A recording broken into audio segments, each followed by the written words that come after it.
And now it's time for RoadWorthy Drive with Ken Chester.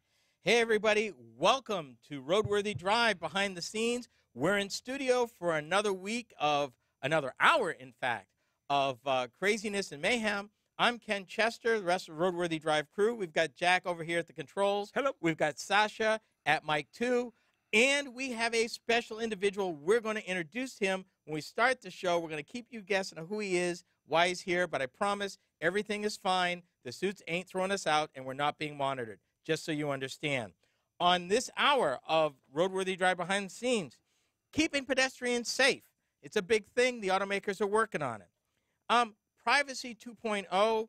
This one is going to really get us all kind of wound, so it's a spoiler alert.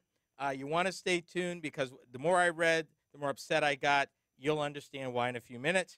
And then finally, like a phoenix, believe it or not, you can now buy old, new Volkswagen TDI diesels. Nice. They got it fixed. And we're going to talk about exactly the ones you can buy. Okay. And why. All of that this hour, along with From the Parts Bin, right here on RoadWorthy Drive behind the scenes. So glad you could be with us. So get settled in, strap in, because this could be a little turbulent, and we want to make sure you're safe. Jack, 11 minutes, sir. 11 minutes, sir. Okay, let's do this. All right, here we go.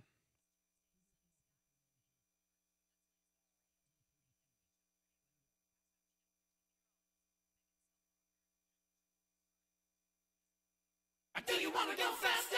Yeah!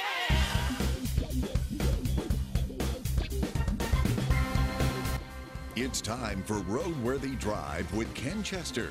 Ken is a nationally syndicated automotive journalist and photographer who's been in and around the industry for over 30 years. Chester. So tune in for your fill of automotive information and entertainment with your automotive ringmaster, Ken Chester. Real facts, real opinions, real talk. Welcome to another hour of RoadWorthy Drive, America's premier mobility news and technology talk show. I'm your host, Ken Chester. Thank you so much for dropping in. For this hour, we pick up a topic that I scheduled for last week but wasn't able to get to. That is keeping pedestrians safe. Other topics for this hour include more privacy issues, a mall owner sharing the contents of its license plate reader with ICE. And why do they have a license plate reader anyway? And then finally, a conversation about the return of used Volkswagen diesels for sale in the American marketplace. Those topics, and of course, our saunter through news from the parts bin in a moment. But for those of you who wish to connect with the show, call or text me on the RoadWorthy Drive line, that number, 872-222-9793. If email is your thing, my address is ken@roadworthydrive.net. Either way, connects you to me and the rest of the RoadWorthy Drive crew. Speaking of the usual suspects. We need a new opening line here. What? What? We need a new opening line. Nah, I here. like that. We are not the usual suspects. Oh, but you are, though. I want to introduce him anyway. You know him. You love him. You sometimes wonder what he's thinking. That man at the controls, the adult in the room, my friend and RoadWorthy Drive executive producer, Jack. Fresh in from an undisclosed location, our resident gamer girl, technology geek, and host of our new social media-only video show, the sweet, the sassy Miss Sasha. Howdy, my peoples. Hi, Ken. How are you? Not bad. Hey, Jack. Yeah? You got a guest in studio with us. Yes, I do. Who is this individual? Well, you keep telling me that I need to take a Sunday off because I really haven't had a Sunday off. Yeah, you get really grouchy sometimes, well, that too when I come in sick. Yeah, so that's not good. So what I did was I made a management decision, and I hired an assistant executive producer. Were the suits okay with that? Suits were fine with it. Okay. Are we paying him with gummy bears? We are. That's up to you guys. You have to negotiate this. I just did the hiring. You figure out what you're paying him. Oh, my I would goodness. like to introduce to everybody Andrew Brown, who is one of the producers at our flagship station at WHO in Des Moines, Iowa. He is going to come in and fill in for me when I need a Sunday off, or as you said, like back in January, I should have been home because I was really sick. And for the record, nobody could truly replace Jack. I mean, that's just not possible. Yeah, so I'm gonna let Andrew say hi. You guys can talk to him for a second, and then I gotta get to Miss Sasha in a second. Okay. Say hello, Andrew. Why, hello there. Welcome to the craziness. Yes, very fun. It looks like very fun stuff. Well, we're glad to have you on the team, and hopefully Sasha won't scare you away. So far, so good. There you go. Okay, Sasha, Yes, sir. did you return the pickup? I did. Yeah, Thank God. I did. About that? It was About difficult. that? Yeah. In the future, though, Yes, sir. could you please clean out the bed? I mean, we were having fun. Yeah, but you know what? Those stains are hard to get out. I mean, And it was a bed All right. that actually had, the Bed protector liner in in it. it. Yeah, the Right. bed liner in it. yeah. Just a heads up. That's all I'm saying. Okay, we're going to move on to another subject. Mr. Chester, what is in the parts bin this week? The word is Corsair. Say that again. Corsair. Corsair. That was a car in the 60s, I believe, made by Chevrolet that had the suicide doors on it. No. Oh, But here's what am I thinking of then? I don't know. Oh, the Corvair, that's right. Yes. Actually, the Corsair is going to be Lincoln's next generation small SUV. It's going to replace the MKC. Okay, so they're going to get, so now. They're going to Lincoln- names now. Okay, they're going to names. Yeah, now. they're getting rid of all the letters and the M's and the K's and the. Okay. Yeah. They expect it to go on sale in 2020 as a 2021 model. But here's the thing. They're telling this to dealers now, but they, in the same breath, they're cautioning that Ford might change the name again. Okay. I'm a little confused. So am I. Now, Corsair, the name of a pirate ship as well as a World War II fighter plane, fits with Lincoln's embrace of travel-themed nameplates such as Navigator, Aviator, and Nautilus. The brand said late last year it would ditch the confusing MK nomenclature it has used for the last 11 years, and to that I say, thank God. Yeah. What is the number one market for the MKC? I don't know. Sasha? I really couldn't even guess. Okay, let me take a guess. Fleet? Sir? Fleet? No. China. Oh, really? Yep. Now, in the United States, the MKC attracts more buyers from rival brands than any other Lincoln. Little fun fact there for you. Then why would you get rid of it? But they're not. They're replacing it. They're going to a name. So the next generation, MKC will actually be, unless Ford changes their mind, the Corsair. They need to go back to the Lincoln Continental. Yeah, well, they need to do a lot of things. I But, understand. such is life. Porsche is buying, if you can believe this, a Creation technology and sports car company. Honestly, that doesn't surprise me in this day and age. It's called Rimac. I've actually seen one of the Rimac Evolution at the New York Auto Show last year. Mm-hmm. This is an oh my God fast sports car with motors in the wheels, electric motors. Okay. Price tag north of $1 million,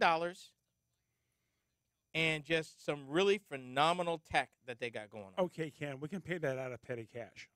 Not likely. You got that right. To give you an idea, their latest Rimac's latest version of its electric hypercar, they call it the C2. They introduced it in Geneva this past March. It has a range. This is pure electric. Okay. And no, Sasha, you can't buy one. Yeah. 403 miles. Ooh. That's really good. I Yeah. like it. Top speed. You ready for this? Okay. Yes, sir. 256 miles an hour. I will take it Yeah. in purple. Wait a minute.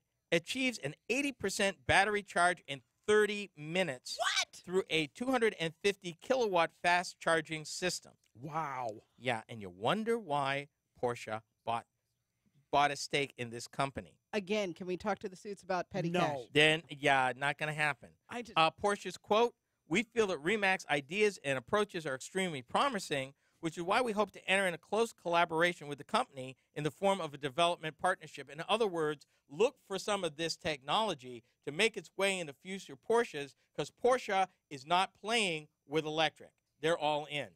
And may I add, that electric cars aren't- Porsche is owned, wait for it, by Volkswagen. Ooh. Now I think I knew that, but that's still a surprise to me. Mhm. So you're saying that maybe it might leak into Volkswagen? Absolutely. Because they made a commitment for what year was Many it? much electric cars. Many much coming out of Yeah. Well, every era. everything at Volkswagen is going to be electric within the next 5 That's to what 10 I was years. thinking, that we Mhm. talked about that. We did did. talk about it. Yeah. We did. May I also add that Rimac also started an e-bike subsidiary in 2013. They have 400 employees.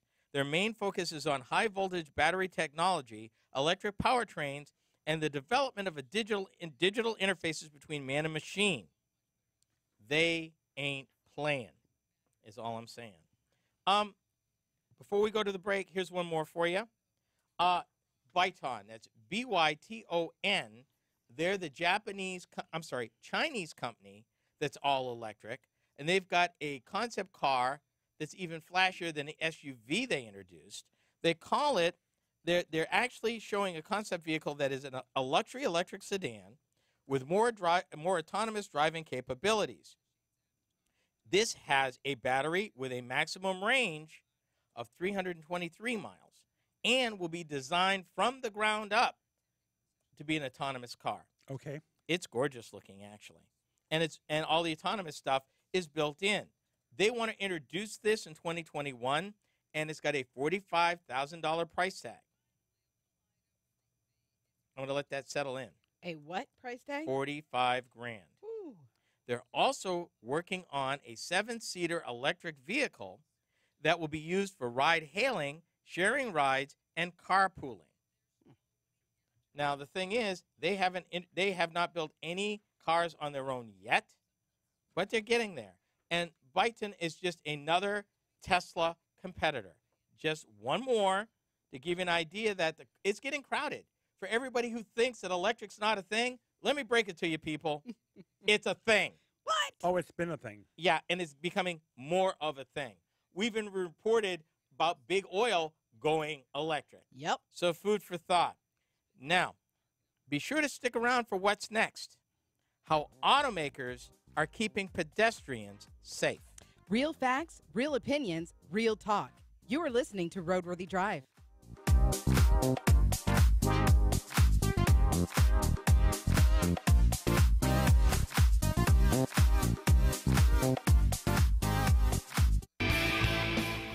RoadWorthyDrive.com is the place to keep up with the latest happenings with Ken and the show. Yes, they are. Byton, those cars look awesome. Do And they have really? they have an SUV, and I'm trying to think. I think they're one of the many companies that have offices and research and development here in the United States. Really? And Yeah. you said that's Byton? Yeah, Byton. I think I might put that up actually on our Facebook page so that way everybody can see Well, that. there you go, and then you look for it. Right. There you go. Let me get organized here. Hey, Yes. can I change that? Thought I did. I did in the next show. I did. I fixed that. Did you? Yeah. Okay, so that's okay? Yeah. Okay.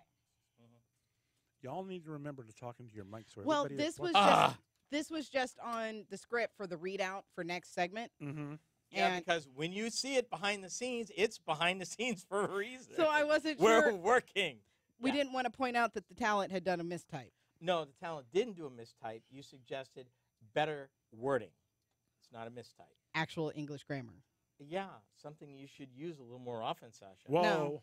No, that's what By- Grammarly's for, Folks, by the way, Really? I'm going to say this right now. This is why I need hazardous duty pay. right?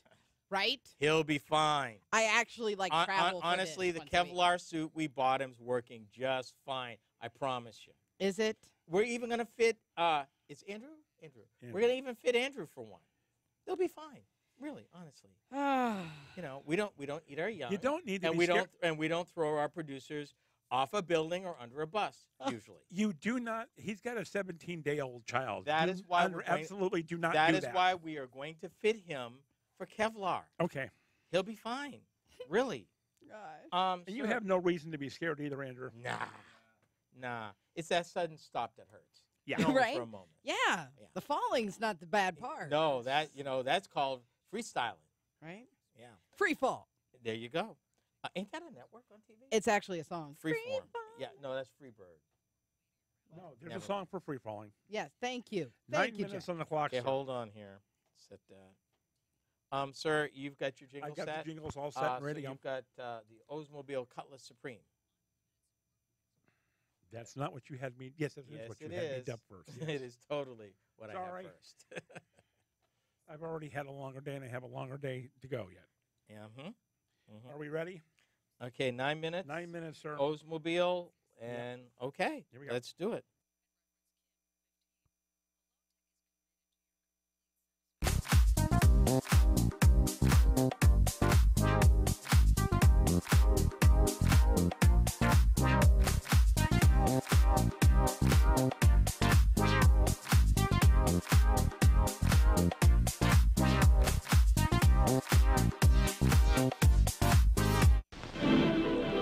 Beauty on the beach, the Cutlass Supreme.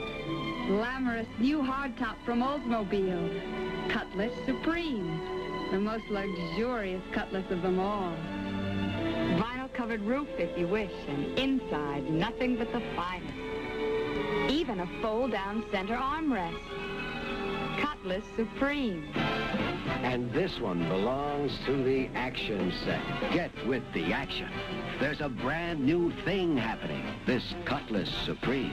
Buckle into those straddle buckets, turn the key, and you're off with a rocket 8 in a world of supreme handling, ride, and performance. Step out front in a Cutlass Supreme. If you're just tuning in, welcome to Real Facts, Real Opinions, and Real Talk. This is RoadWorthy Drive, and I'm your host, Ken Chester, in studio with the rest of the RoadWorthy Drive crew, Jack and Sasha. Together, we do this thing every week. God help us all. Now, last week, we got completely wrapped up in a conversation about smart cities and connected cars that actually took more than the original time I had allotted for the conversation. As a result, pedestrians got shoved back to this week. To you pedestrians that may have felt slighted, I'm so sorry. Without further ado, let's talk about pedestrian safety. Are you game there, crew? Yep. Sasha, you're quiet. Absolutely. Okay, pedestrians. Who would have thunk it? I mean, pedestrians and walking around is a function of mobility. And we're talking about some surveys that the Insurance Institute for Highway Safety did. And it starts with, in this particular issue, they talked about the March crash of the Uber vehicle that killed a woman in Tempe, Arizona. They said it was unusual. But in other ways, that accident was typical of fatal pedestrian crashes. An SUV traveling on an urban arterial road struck a person crossing mid-block in the dark. Here's a statistic for you. Pedestrian deaths have jumped 46% since reaching their lowest point in 2009, as pedestrian crashes have become more deadlier and more frequent. Usually happens mostly in urban or suburban areas and, surprisingly enough, at non-intersections or what they call arterials, which are busy roads designed mainly to funnel vehicle traffic towards freeways and, surprise, in the dark. Crashes were increasingly likely to involve SUVs and what they're calling high horsepower vehicles. In other words, little cars are not out there killing pedestrians. Go figure. But what's happening? We're a society that's moving to what? Crossovers, SUVs, and pickup trucks. So with more of those on the road and being more powerful, your lines of sight, not necessarily the best. If you're sitting up that high with something close by you, could be a problem. And according to these surveys, it is. Now, the IIHS said that the analysis that they did told them that improvements in road design, vehicle design, and lighting, and speed limit enforcement all have a role to play in addressing the issue. Now, 2016, last year they have numbers available. 5,987 pedestrians were killed in crashes, and that accounted for 16% of all crash fatalities. Now, the number of pedestrians had been killed each year declined 20% since 1975, but in 2016, the toll was the highest since it was in 1990. Wow. Yeah. Now, they looked at when they did this study, the IIHS looked at pedestrian crash trends from 2009 to 2016 to try to get an idea of the circumstances in which this happened. Now, they said that not only did pedestrian crashes increase, they got deadlier. Deaths per 100 crash involvements increased 29% to 2015, the most recent year that they had data, including non-fatal ones. Now, not surprisingly, pedestrian deaths increased 54% in urban areas. They also increased 67% in arterials, 50% in non-intersections, and get this, they increased by 56% in the dark. And the most frequent crash with a pedestrian involved a single vehicle crash, SUV. That increased 81% over the period, more than any type of vehicle. That's part of what's going on. Okay, did you say back here? Because here's my question: most of the ones I hear about now aren't at intersections. No, they're in the middle of a block, and that's what they said. Okay.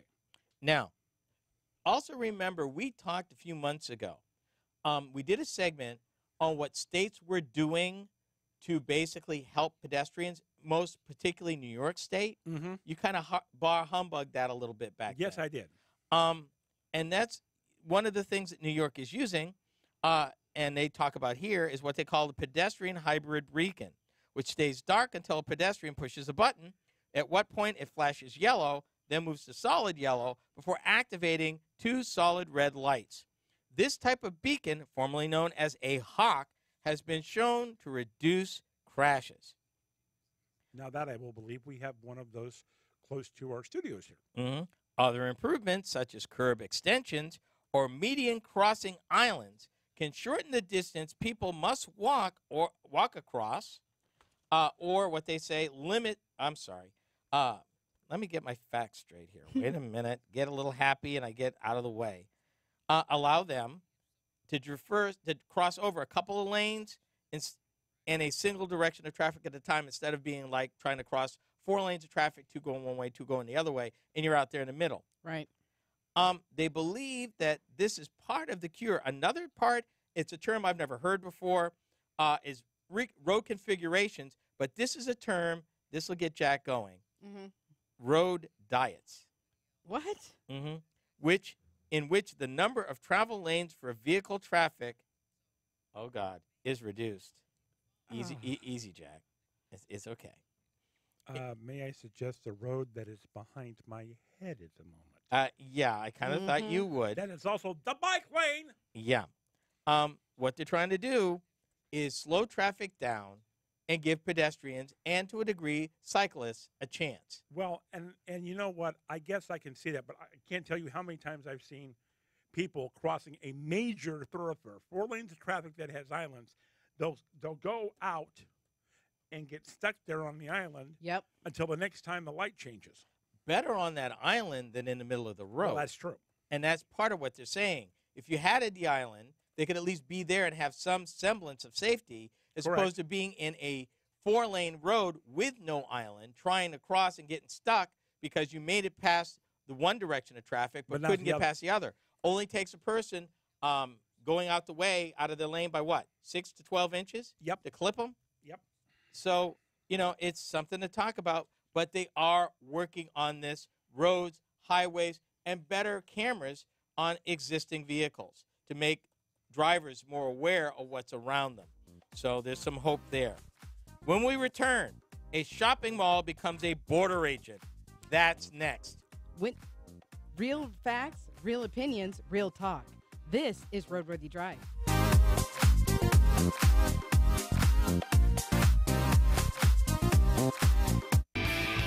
You're listening to RoadWorthy Drive with Ken Chester on the RoadWorthy Drive Radio Network. Yes, they are. The one thing I didn't get a chance to get into, they showed that previous research has shown that vehicles with higher horsepower to weight ratios tend to be driven faster and more likely to violate posted speed limits on top of everything else. They also mentioned greater use of speed cameras to enforce existing limits and they say it's a proven solution. Institute research has shown that automated speed enforcement reduces speed limit violations. Food for thought.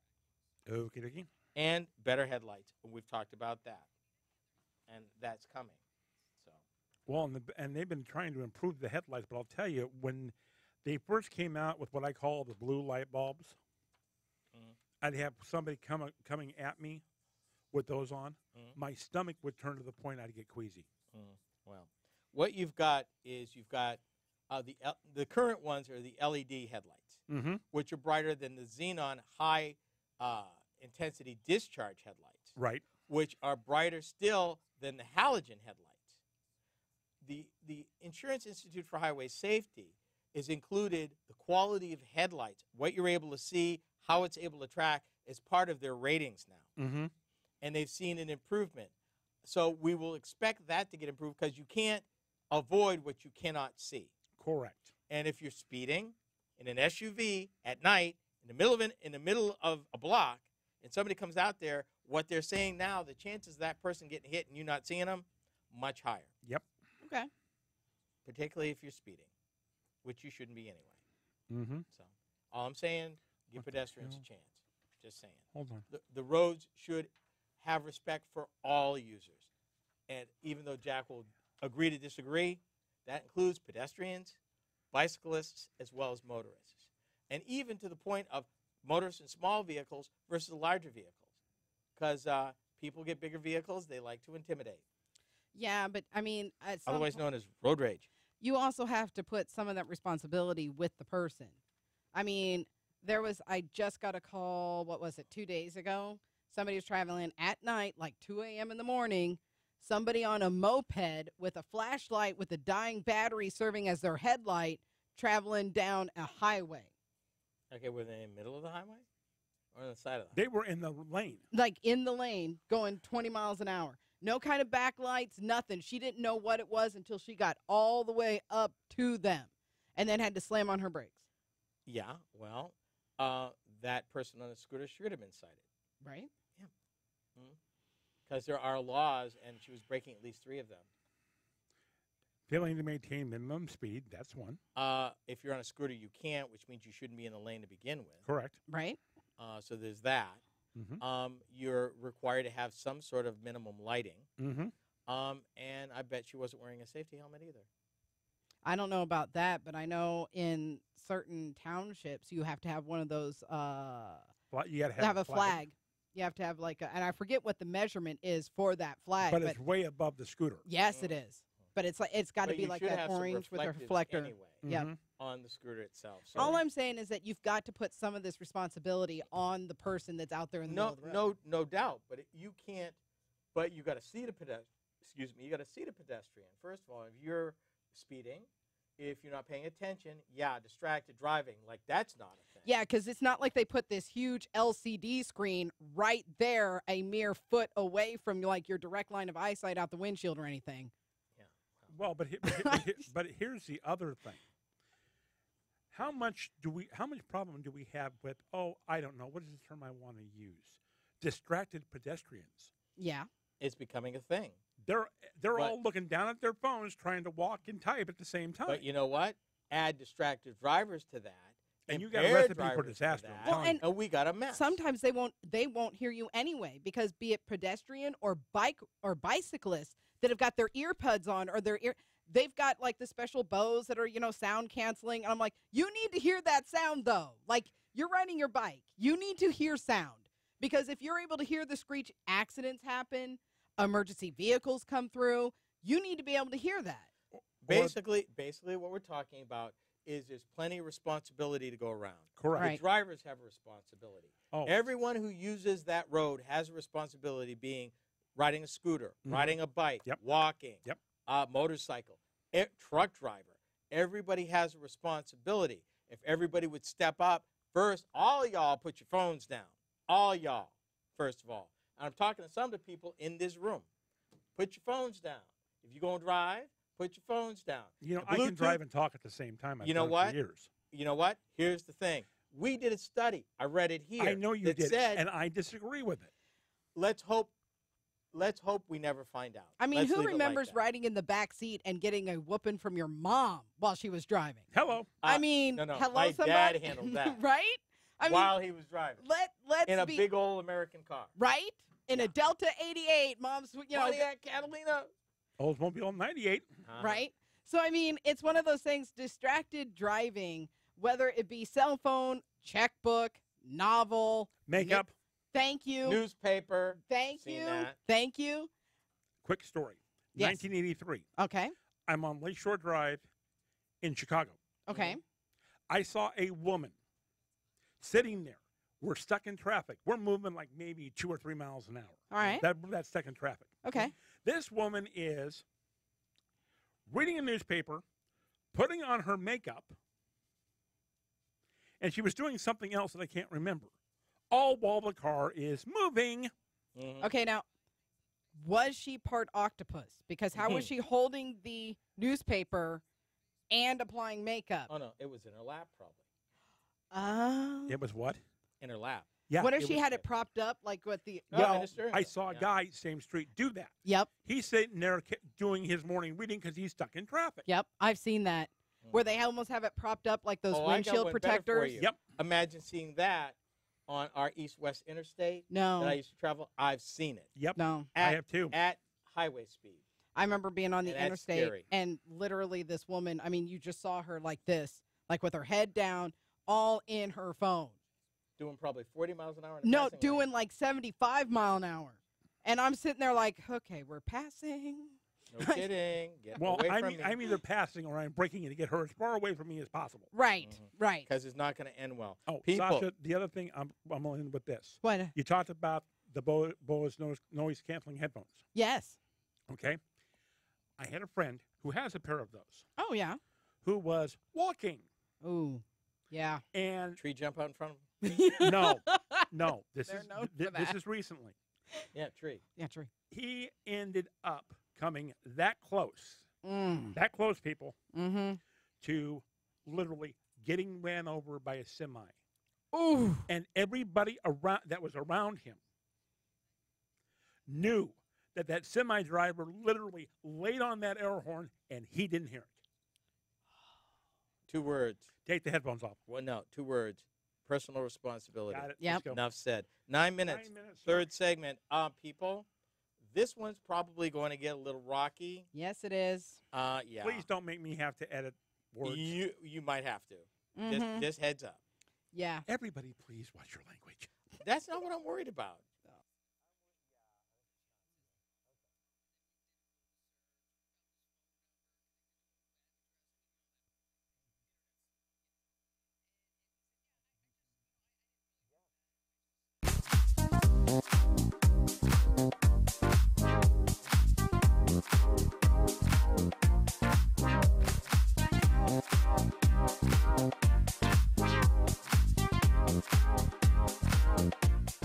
We are on the downhill side of this hour. Welcome to RoadWorthy Drive, where you can be sure to hear real facts, real opinions, and real talk. I'm your host, Ken Chester. So glad you could be with us. Now, for those of you who haven't checked out the show website, why not? RoadWorthyDrive.com is a virtual warehouse of all the cool things that are RoadWorthy Drive. It's also a great place to discover where we are in the universe of social media. Now, for those of you who like us on Facebook, a special treat. Our weekly social media only video show called Wheels of Non-Consent. Hosted by our very own Sasha of the RoadWorthy Drive crew. It's about, well, let me have Sasha tell you. So basically, what I get to do is I get to take vehicles from Ken for a very limited amount of time. Yes, bring them back. Right, right. And I get to talk about the technology that's going into the vehicles. I like to give consumers an idea of what's available out there for their dollar. And I like being able to myself experience what the driving experience is with a new automotive. Yeah, it's been a little while, hasn't it? Just saying. Well, but you know what? There are a lot of people that are in your boat, too. Well, and we've talked about it here that a lot of people now that maybe are driving 2010s, 2002s, some are even still in 99s, 98s. Leave my Yugo alone. I'm trying to. Seriously, I you didn't bring that really- up. You go away. Oh, But wow. Why some you of those, hating? some of these people Good are now. Yugoslavian quality. Some of these people are now getting in a position where they want to make the official upgrade. Maybe they're done with school. Maybe the last kid moved out of the house. Maybe they just got some extra money, or maybe they just want to feel safer on the road. Or their car is basically gone its last mile. Right. And they don't want to get into another, experience where buying someone else's issue with a used car. Fair enough. So I want to be the one to, hey, this is what's available. This is what you can get for your money. You don't necessarily have to spend $80,000 to get what I think is really called, the lane keep assist. Yeah, you kind of like that. I love that That so replaced much. Canvas now. Now she's lane keep assist, Jack. Oh, okay. That's a thing. That's a thing. Yeah. Folks, that's called Wheels of Non-Consent weekly, just for those who have liked us on our Facebook page. Now, for those of y'all that are truly mobile, check out our past shows of Roadworthy Drive on Google Play, and you'll be glad you did. Now, for this segment, if it's one thing that sets this crew on edge, it's the seeming lack of protections afforded to Americans with regard to our privacy and personal information. Preach it, brother. Yes. The reason why you are hearing this on a mobility show is because more and more your car, truck, SUV, and or crossover is connected to the internet.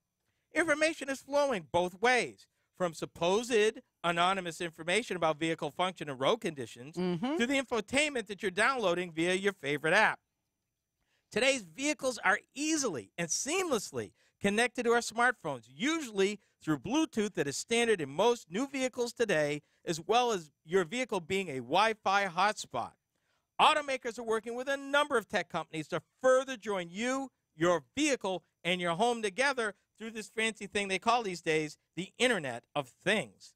Yet, with all this information going to and fro, what exactly are you and your vehicle sharing? I have no idea. Do you know for sure?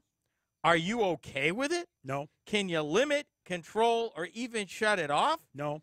We've ever been vigilant here at Roadworthy Drive, sharing with you a few weeks ago California's new privacy law and what it could mean for you. Today, I wanted to share a blatant violation of privacy that I'm sure most consumers were completely unaware it was happening. This is also another good reason why we need national privacy laws to protect consumer information and personal privacy. That's the end of my rant. I'm going to get to the main deal right here. Did you know that our immigration and ICE, has contracted with a company to actually get what they call automated vehicle license plate captures, and has been now for almost a year? I had no idea. For what purpose? The Immigration and Customs Enforcement Agency has now gained agency-wide access to a nationwide license plate recognition database.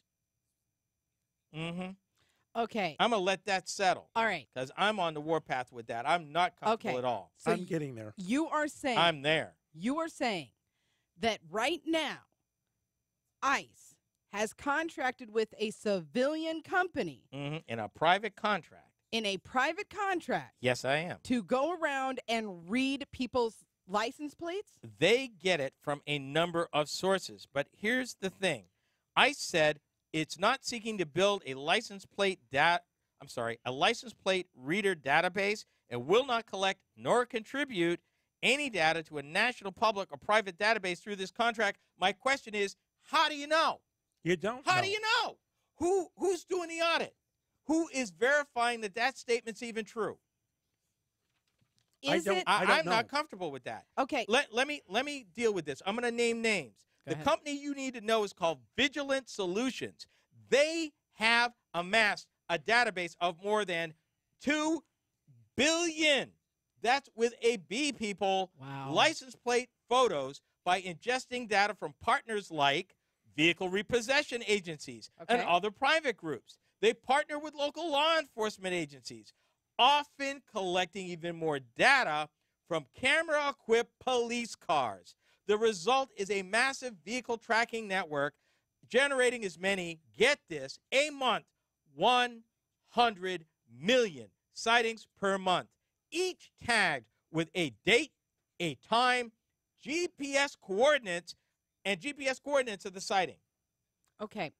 What information are they gathering from these photos? Just what I said. They get if they've got your license plate number, they can look at the registration. Oh, I too. know. I And, know. excuse me, date, time, and GPS coordinates, which means if you're collecting this, you can monitor somebody's movements over a period of time. Okay, so when in this day and age where we have local cities being held up for ransom, cyber ransom, we have got major companies like who was the major credit organization that just Experian. Equifax? No, Experian? it was Equifax. I'm Equifax. sorry. Yeah. Being breached for their personal information. What makes this company think that their security Come on, sister. is so Hack proof. yes, I'll say it. hack proof? While you're on it, put a pin in that. Mm-hmm. ICE agents can also receive instantaneous email alerts whenever a new record of a particular plate is found, a system known internally as a hot list. That same alert can be also funneled to Vigilance Apple app. Wait a minute. According to the privacy assessment, as many as 2,500 license plates could be uploaded to the hot list in a single batch, although the assessment does not detail how often new batches are added. Now, how do we know all this, people? Because of a California law that if you are taking pictures of license plates, you have to say who you're sharing it with and who's collecting it. And I want to pick something up after we get to the break. Okay, we'll do that. Last up, used Volkswagen diesels rise again. Real facts, real opinions, real talk. RoadWorthy Drive will be right back.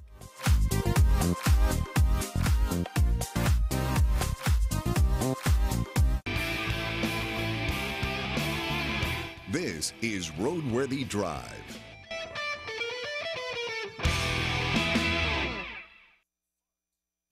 Hold it a minute. I want to read this. This is important.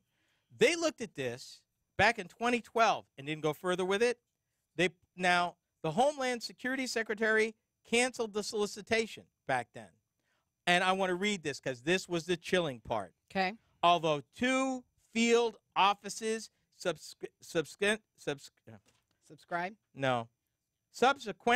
Got it. formed rogue contracts with Vigilant in apparent violation of the director's policy. Wait. In the words of my executive producer, what could possibly go wrong? Wait, they went beyond the He's not kidding, Sasha.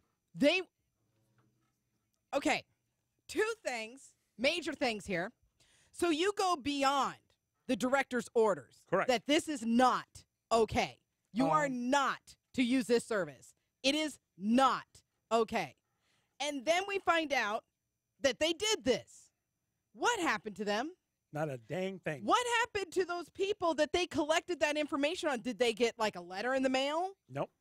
And when this service gets hacked, because we all know that it's going to, when it does, am I going to get an email? Nope. Who is going to tell me where my car has been?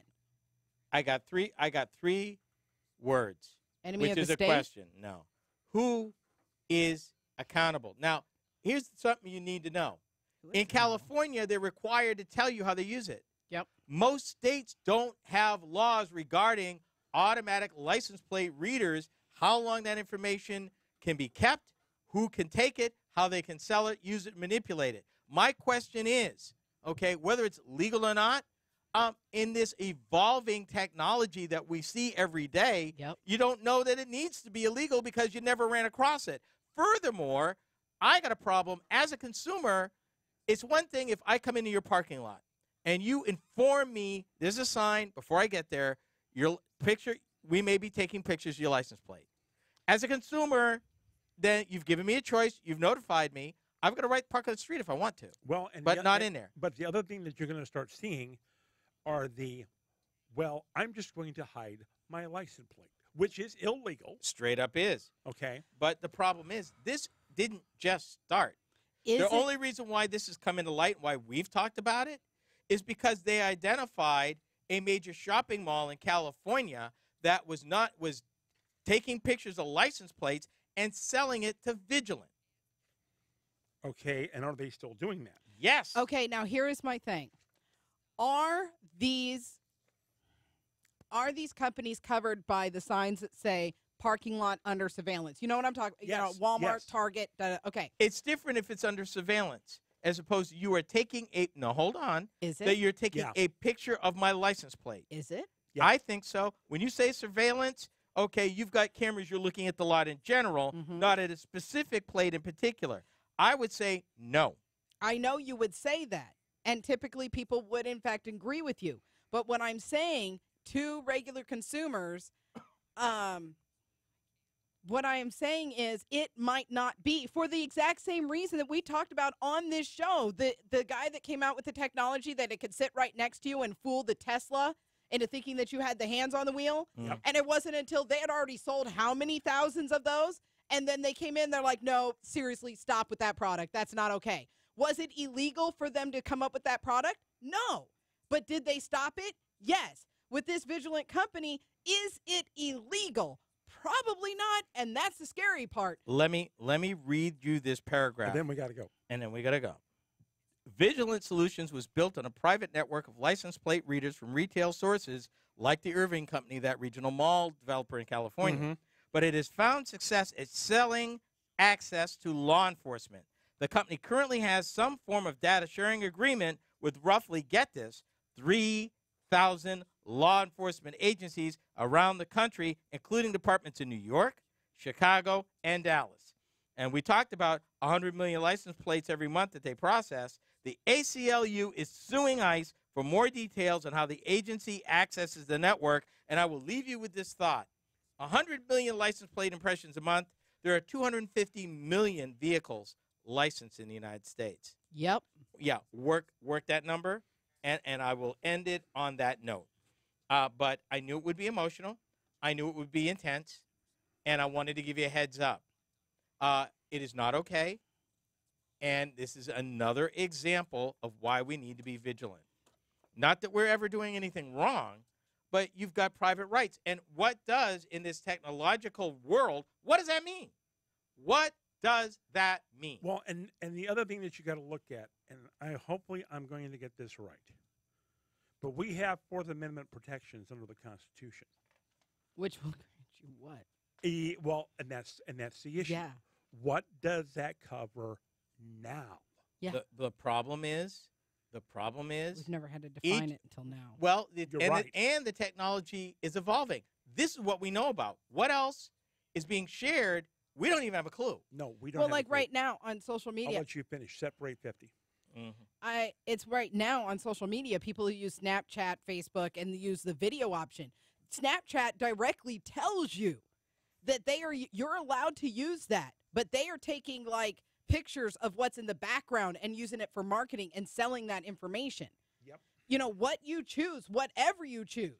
And Snapchat is one of those that it's very popular with the kids because on your account, it deletes it. Don't think that Snapchat does not keep all that information on these huge terabyte. The minute that you use an outside source to share your media, it's no longer yours. I leave you with this note. We'll continue. In the city in which we produce this show, in the northeast corner of the city, Facebook has a growing presence of servers upon servers upon servers. The server farm. Yeah, and they've been expanding it. They've expanded it 3 times since the first building. In the southwest part of this city, Microsoft has the same thing. Yep. Although they haven't expanded at the rate Facebook has. Nope. But it took them 3 years to build it. Yeah, Okay, 850, guys. Let's go. Okay, people.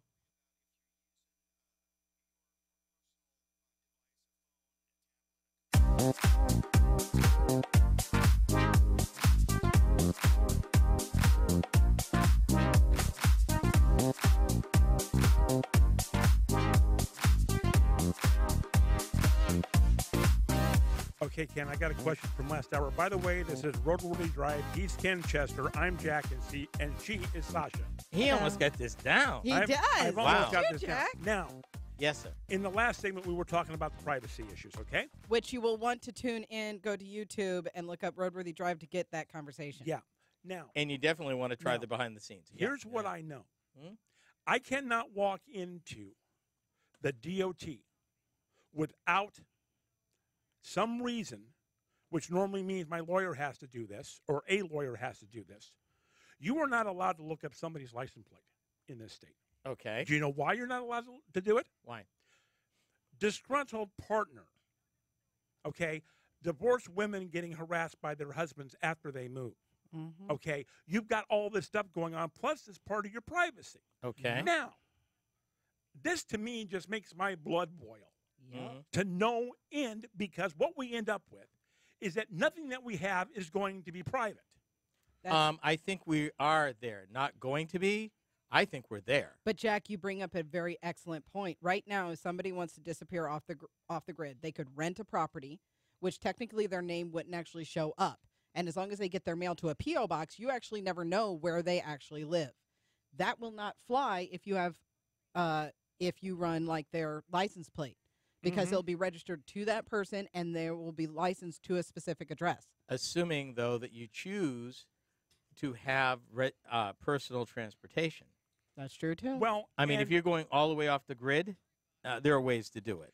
we talked about this a few weeks back, the European law that all of us know, kind the of know right about. to be, you The know, right to be forgotten. And you know Our what? favorite. I a want- Roadworthy Drive I favorite. want to be forgotten. Yep. So I guess we'll have to move the show to California, Jack. 2020. I'm no, all for that. No, I think what San Clemente, we're coming. I think what we need to do is, I know a couple of legislators in this state that we really probably ought to sit down and start talking to them about this stuff and find out, okay, hey, why aren't you guys tackling this yet? Mm-hmm. I think that's something we need to do, but I'm going to let you get on to that's this segment. that's food for thought, and maybe that's something that we'll tackle as our cause, privacy for all. Amen. Just yeah, food for thought. And what are we talking about in this last segment, Ken? Almost 3 years ago, Jack. In fact, you were there. Yes, I I was. reported to you that the EPA violations that were discovered in certain Volkswagen diesel models. Since then, it's blown open worldwide with lawsuits, fines, and settlements, and buybacks from the automaker. In the end, Volkswagen decided to stop making diesels entirely and refocus its vast resources to the electric and autonomous ventures, ponying up some $2 billion in the United States alone. But it does beg the question, what happened to all of those used and knew that they couldn't sell TDI diesel models? For the record, so we're clear, they were not unsafe to drive from a control standpoint, but they did overpollute in a direct violation of specific federal law. Now, did you know that starting, about April of last year, 2017, that there was a growing number of cars that had been fixed and are now in compliance with federal emission laws? And what's more, there's a fact that some dealers are being allowed to actually sell them to consumers, often with a deep discount. Now, are we talking about brand new cars or cars they bought back? Well, actually, let's talk about that, because there are two separate ones, actually Okay. three. The ones that they've allowed to sell are called their Generation 3, their 2015s, and they're two groups. There was the 12,000 brand new ones when the company issued a sales stop, that they were on lots in 2015 and they couldn't sell them. Right. Those got fixed. There's another 67,000 used 2015s that have also been applied. And in this case, what we're talking about is it's a two-step process. There's a software step Right. that basically suppresses the defeat part. Right. And in about a year, when they have the parts available, there are some parts that these have to be fitted for as well. Now, what this means is that about a year from now, even if you buy these cars, even with the corrected software, which, by the way, the government's letting them sell, you'll have to come back to get the additional equipment. At no cost to the consumer. Exactly right, at no cost. Now, these vehicles currently are selling at some wickedly deep discounts at first. But what's happening, because Volkswagen has announced they are out of that business, they are not building any more diesels ever. They're done. Okay. There's a number of people who love them. And in fact, I can tell you, when they were popular, they were basically 8% of all the Volkswagens that they sold in the United States Right. were diesels. and it does take some time. That's normal during gas crises and things. It could be as high as double that back in the day. But what we're talking about basically is the 12,000 new 2015s that were fixed and allowed to be sold, and the 67,000 used 2015s and some 2016s that were able to be sold. Now, here's a question that I have. These vehicles, let's just take the new ones as the example. Mhm. These vehicles have set for almost 3 years and didn't run. 2 years, and because they were released about March, April of last year. Okay. Now, is there any other additional warranty that was put on those engines because things dry up when you don't drive them Rodents get in there. Well, bear in mind, number one, the new ones would have the original factory warranties on them. Right. From the day they were, they were Well, sold. So you've got that. Plus, I'm sure that the manufacturers would have gone through these vehicles before they'd release them to sale, because that's the last thing you need is another lawsuit on top of all the other lawsuits. Correct. That the cars are faulty. They would have, in fact, the way I got into this is a dealer in Illinois that actually is courting people who want to buy the 2015s and certain used 2015s that they've gone through and have the corrections applied. I would like to know how deep that discount really is. It was deep, but what's being offset is there were a lot of people wanted them. Yeah. So the original, the funny thing is, the used ones, Volkswagen dealers got first crack at those. Mm-hmm. But for most, you're going to get them at a steep discount. Even this dealer, who's not a Volkswagen dealer, he's a luxury car dealer in Illinois, talks about deep discounts on the TDIs they're selling. And they say specifically, yes, what needed to be fixed federally to meet the standards has been fixed, and we're selling them at a very deep discount. My question would be, is there some kind of certification that comes with these cars that said they were fixed correctly? I would imagine there would be. There would have to be legally in order to be satisfied. They didn't get into what that paperwork is called, but it would have to be. So, food for thought there, people. If you want one, move quickly. And with that, this ends the conversation for the hour. On behalf of Jack, Sasha, and myself, thanks for listening. Real facts, real opinions, real talk. You've been listening to RoadWorthy Drive.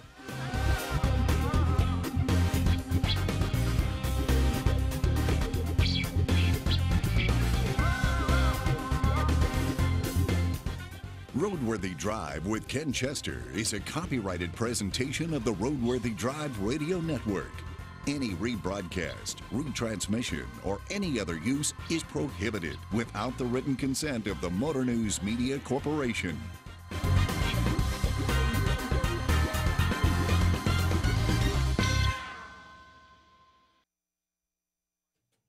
Before we end this, a little extra thing for y'all. Those Volkswagens, the earlier model Volkswagen TDIs, have not been fixed and have not been released for sale. And Volkswagen made it very clear that, and they didn't give a mileage. All they said was the higher mileage ones would be scrapped rather than rehabilitated. Right. I don't know what higher mileage means, whether they're talking 50, 60, 70, 80,000 miles, but makes good sense. We are done for this hour. We're glad that you came along for the ride. Glad you were buckled in okay during that little period of turbulence there.